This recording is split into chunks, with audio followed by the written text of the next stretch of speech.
Ano na lang yung isang, kumbaga, reason natutunan nyo dito sa film na to personally? Dahil nga sa nakaka-relate ako sa konti lang naman, konti lang. Sa mga pa-fall, saka mga pa-victim. Natutunan ko na pag ikaw papasok ka sa isang relationship, dapat ibibigay mo yung all mo. Dapat ready ka to commit. Kung hindi, wag ka na lang makipagrelasyon. Diba? Mahirap na. Makasakit. Si Gerald. Yun. Kung anong po sinabi niya, just Kaya.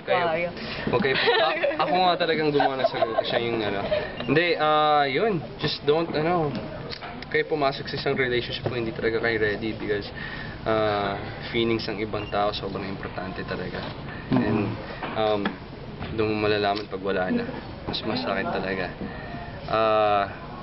Just realizing your faults, yung mga shortcomings mo, and try to do your best next time. Yun, huwag kayo pumasok sa relationship pag hindi kayo handa. Kasi maging mahirap yan para sa'yo, lalo na para sa partner mo.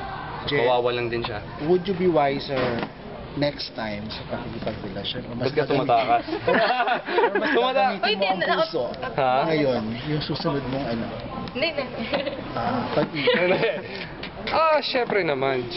Isa yun sa, itong movie nga parang di movie, parang Wake up retreat, calls. naging retreat para sa akin. Yung parang, wow, yung una, dinideny ko pa, hindi naman ako ganun kalala. Hindi naman. Pero habang sinushoot namin, ginagawa namin mga eksena, gusto ko kausapin yung mga writers. Ako ba yung peg nyo dito? But yeah, it's sobrang amazing experience. Ang dami kong, lagi ko sinasabi sa mga movies na ginawa ko, ang dami kong natutunan. But ito yung life-changing. Ito yung talagang, grabe yun, life-changing. well, sa dami kong pinagdaanan, daming ma-realize dito sa movie na to. I mean, lahat ng mga lalaki sa generation ko ngayon. And parang tanda ko na kasi ako na yung nagbibigay ng payo sa mga kaibigan ko. Guys, wag muna ganyan kasi pagsisisihan mo din.